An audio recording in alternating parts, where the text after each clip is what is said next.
everybody. Thanks for coming out. My name is Kulla. I'm founder of Awen and also the events lead at ETH Chicago, and also the Wisconsin state chapter of Stand with Crypto, president. And I would like to say thank you all for coming again one more time. And I just want to say we have a lot of good programs today. We have a panel as well as Congressman Foster coming a little bit later, but we are super pleased to start today off with distinguished fireside chat here with two amazing folks here. We got Nelson Rosario. He is the founder and partner at Rosario Tech Law. He also is an appointee of the Illinois Supreme Court, Task Force on AI, as well as many, and of course, the executive director of the Illinois Blockchain Association. Yes. And of course, probably the man we're all here to see is Congressman Wiley Nickel from representing North Carolina's 13th district. He's been championing the crypto policy very strongly. So very, very pleased to have him kicking off the CryptoDNC. And I'll let these guys do a little bit more introductions to get deeper into it all. But I just want to say thank you on behalf of Awen, on behalf of ETH Chicago and Stand with Crypto. Thank you so much, and looking forward to a whole afternoon of things with you. So, and also have to shout out to Project Catalyst, Cardano's Project Catalyst as well. So everyone, without further ado, please welcome Nelson and Congressman Nickel. All right, well, thank you for the introduction, Kulla and Gabby, and to 1871 and everyone else who made this event possible. I'm Nelson Rosario, the founder of Rosario Tech Law, and for the purposes of this conversation, also the executive director of the Illinois Blockchain Association. I'm very happy to be here with Congressman Nickel to discuss kind of some of the ongoing policy conversations that we're having in the country with respect to crypto. Is there anything that you'd like to add about yourself? I mean, you have an extensive bio and you've been a champion for this space, so anything you'd like to highlight? Wiley Nickel, North Carolina 13. I flipped one of just 6 Republican seats in the last election, so my focus in Congress is getting things done. This Congress, we're on track to be one of the least productive Congresses in our nation's history. We've done only must-pass bills in a bipartisan way: debt ceiling, continuing resolutions, the budget, support for Ukraine, Israel, and Taiwan. But the work we've done on stablecoin and the digital assets market structure bill, FIT21, has been the biggest thing we've done together in a bipartisan way. That's my focus, getting things done in this Congress. The only way we do that is we have Democrats and Republicans together. So we've been focusing on a lot of these issues, excited to talk about so much of it. I was in Nashville for Bitcoin 2024. I've traveled all over the world to Abu Dhabi, Singapore, Tokyo, looking at other ways that folks regulate crypto around the world. And just had last week, I think, we've had a lot of news in the last few weeks, but we had a great event, Crypto for Harris, with Senator Schumer, Mark Cuban, talking about the path forward for Web3. Really excited about a fresh new approach from the folks in Washington on the Democratic side, and really looking forward to the amazing leadership that President Harris is going to offer in just the coming months. Well, great. Thank you, Congressman. Let's dive right into, we have some of these kind of prepared questions. I believe you may have seen them, maybe not. But with respect to kind of the path forward, or one of the potential path forwards, you've been a strong supporter of the Financial Innovation and Technology for the 21st Century Act. For those of you that follow kind of policy news in the crypto space, it's often referred to as FIT21. So could you talk a little bit about how you believe FIT21 addresses some of these current challenges in regulating cryptocurrencies and blockchain? Just kind of, let's start there and dig into it a little. Yeah, no, so this is the big work we've been doing in a bipartisan way with Democrats and Republicans in Congress. In our nation's history, we've never voted on crypto legislation in Congress. It's never happened. This was the first time we had that vote. And when you do that, you get lines that are drawn about Democrats and Republicans. And one of my big fears was that we would have had very partisan bill with a partisan vote, and it would have sent the signal that this is a Republican issue. If you care about the future of crypto and Web3, you want this to be a bipartisan issue. If it becomes something that Trump politicizes for his own ends, it's going to poison the well for a decade. And the folks who are building amazing businesses here, are going to be moving overseas. I don't want that to happen. So that's been my focus. I was one of 3 Democrats to co-sponsor the bill, worked on it in a bipartisan way over the last year and a half. We've got 6 Democrats in the committee to move the bill forward, and then we led the effort to get 71 Democrats in the House to support Fit 21, the first ever bill for to regulate digital assets. There's tremendous gaps between the SEC and the CFTC. We work on those. We fix some gaping holes. But love it or hate it, you should want to regulate crypto. That's what we're trying to do here. We're trying to provide clear rules of the road to keep digital innovation in the United States, to protect consumers, to prevent the next FTX. That's what we're working on, and very excited that we've given this issue a ton of life for the Senate. I was just with Senator Gillibrand before coming here. Apologies for being late. She's doing great work in the Senate, and I'm very encouraged by the progress. And again, Senator Schumer just, I think last week on our Crypto for Harris Zoom, said he was going to get a bill done before the end of the year. That's a big deal. All right, yeah. Okay, so thank you for that. Let's kind of, one of the things you said there, I think will resonate with everyone here, especially where we are in 1871, which is a tech incubator, but is some of the remarks that you've made publicly and just now is that this bill will help kind of foster innovation, but also kind of further strengthen consumer protection concerns that people have with the industry. Can you kind of talk about that a little bit more, but also maybe elaborate on some of the concerns that industry has had with respect to kind of a sweeping regulatory framework perhaps being good for big centralized players already established industry, such as Coinbase, Kraken, et cetera, versus kind of the more smaller startups, the people that come to 1871 to grow their companies and want to be the next Coinbase. How do you kind of square that circle? Well, the biggest issue that's dominated this has been the SEC's approach to regulation by enforcement. You're a small startup. There's just no way that so many small startups can put that upfront investment for lawyers and the work you need to do to try to figure out what's a commodity, what's a security, what's your place here in the United States. So we need that regulatory clarity. We need to have an SEC focused on doing its job and not regulating by enforcement. So that's what colors so much of this and is a big issue that we're trying to deal with in Congress in a bipartisan way. And I think with the SEC, they're really out of step with so much of the rest of the administration. You have one regulator who doesn't represent the views of everyone in Washington, certainly doesn't represent the views of Democrats like me. So that's a big part of this that's coloring this. But as I travel around the world, you have mature markets where they want to bring that business in. They want to have that digital innovation in their countries.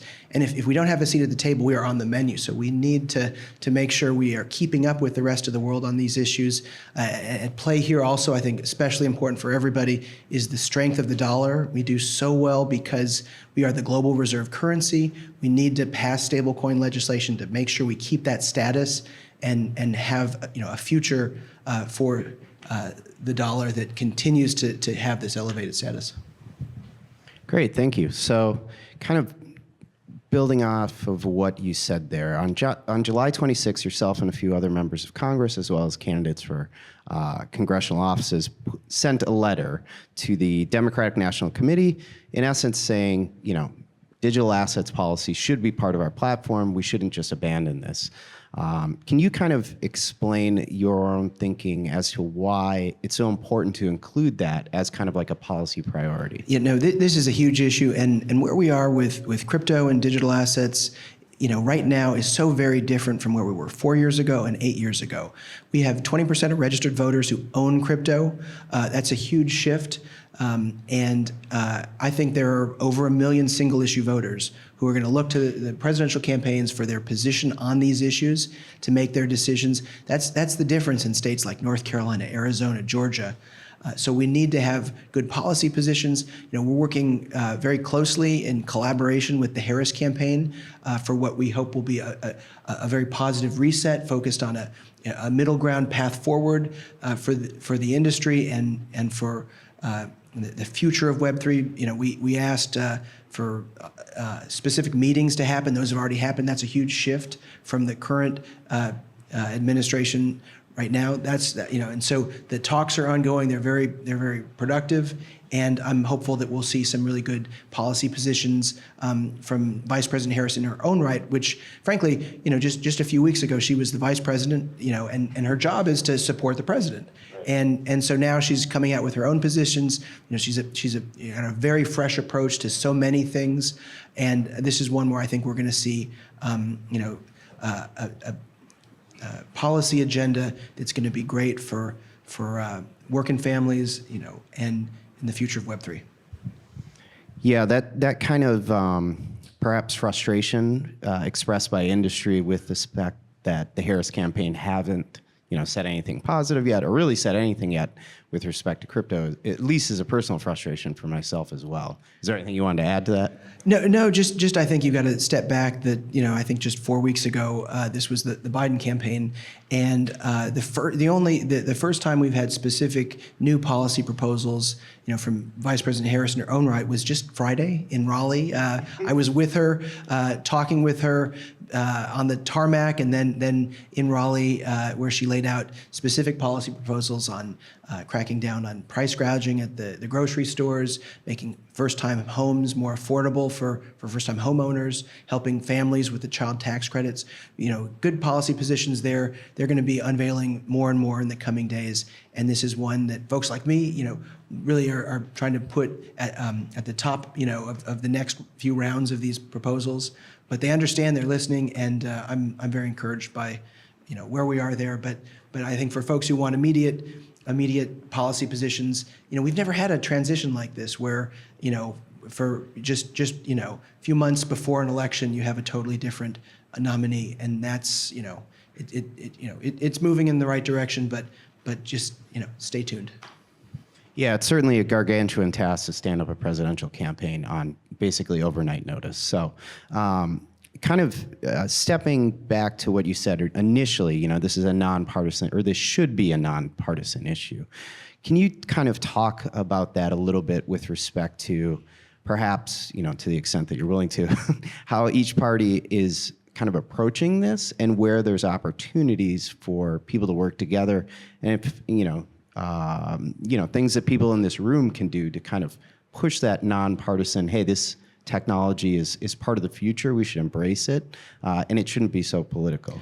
Yeah, no, I think everybody in this room has a really important role to play as leaders, as educators on this space. So many of my colleagues in Congress, maybe are older, and they're trying to understand this amazing new technology and how it can transform financial inclusion, how it can reduce costs for the people we represent.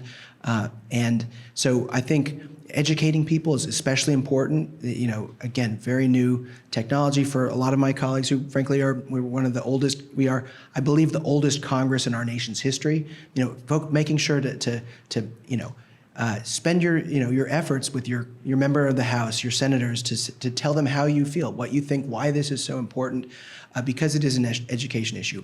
We had a broad range of Democrats behind this bill, going from Nancy Pelosi down to folks who are progressive, moderate, conservative within the Democratic Party. A little more skewed towards younger members. I think that's, folks who understand the technology are better to get why we need to, push for the, more, digital innovation in the United States.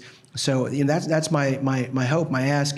Can, play an active role in making your voices heard, educating members of Congress as best you can. Great, that makes a lot of sense. Yeah, I think it's kind of funny that ongoing education has been an issue for for 15 years now, and that's not going to change anytime soon, I don't think. Kind of on that point about youth, and how this is maybe not just a generational divide with respect to views on the technology, but also somewhat of a socioeconomic divide, I think. One of the lines that advocates for the technology as a way to kind of position it with respect to the traditional financial system is the ability for the technology to perhaps be an engine of financial inclusion. If you could just kind of expand on what your own personal thoughts are that, or your fellow members of Congress with respect to kind of some of the potential here. I mean, you make a great point. The traditional financial system is not for everybody. We need to expand financial inclusion for especially for younger Americans. Crypto is an amazing way to build wealth, to save money. Those are the things that as Democrats we want. And again, really as Democrats, we want to protect consumers. That's why we want to regulate industries, this one specifically, the industry's asking, they say, we want to be regulated. We want to know those clear rules of the road so we can continue to keep those jobs here in the United States. Those are, I think, important pieces of all this. Yeah, and perhaps of the bills that have been proposed thus far, could you maybe just talk a little bit about how they would kind of enable and open up that path more clearly for people? Well, I mean, right now you have so many companies who are trying to decide whether they continue to stay in the United States, if they want to set up shop elsewhere because of the regulatory uncertainty.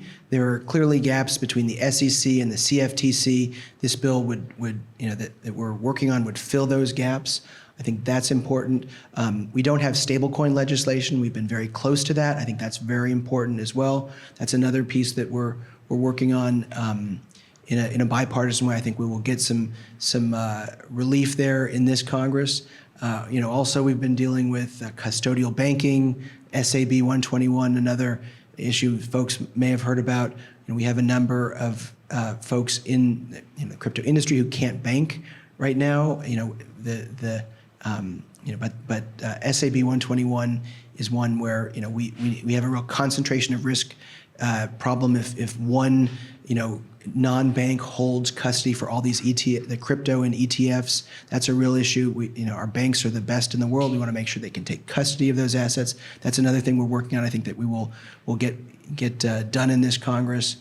So those are the three things. But we really have a challenging playing field in the Congress as Democrats, where not everyone agrees with the positions I have. I'm grateful that we have folks like Nancy Pelosi, Catherine Clark, our number 2 Democrat in the House, and so many others, willing to support digital innovation.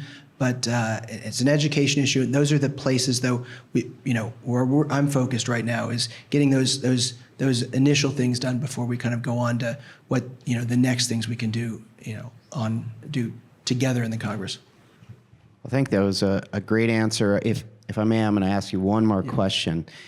To what extent do you think about or kind of worry about with any sort of passage of a bill kind of repeating some of the mistakes that led to the current state of affairs with the traditional financial system? In that July 26 letter, I think you and the other signatories mentioned a polling data that showed 4 out of 5 people think the financial system is more or less rigged against them. So, no, I'd love to have folks go spend time with younger voters, folks who aren't at the top of the income level, and see the costs, how much it costs them to set up accounts in traditional finance. For many folks, they can just go and do a Robinhood or a Coinbase account. They can get control of their money, move it around easily, saving on costs. That's a huge deal. And for many of us in Washington, we're not really paying attention to those folks, the unbanked, a huge group of folks unbanked around the country, around the world. And crypto offers a very promising solution for them that will help them, be able to save money for the future and save on those, the costs for, transmitting money, moving money around. Really excited about where we are now and then in the coming years on this. And I think when folks look back on this debate, which we are having in Congress, in 10 years, the people who are opposed to Web3 are going to be like the people in the 90s who are against the internet. That position is not going to age well. And I'm, really encouraged that by the end of this Congress, we'll get another vote in the House on this, and it'll show even more bipartisan support among Democrats. Do you think that this will be part of your 2026 Senate run? Anything I can do that helps save costs and helps my constituents and protects them is important. I was gerrymandered out of my seat in Congress, so have a lot more work I want to do, and hoping once we get past this election, I can continue to be part of a bipartisan path forward on so many of these issues. Well, thank you, Congressman. I think we've taken enough of your time, and I know you're busy, so let's all give him a round of applause.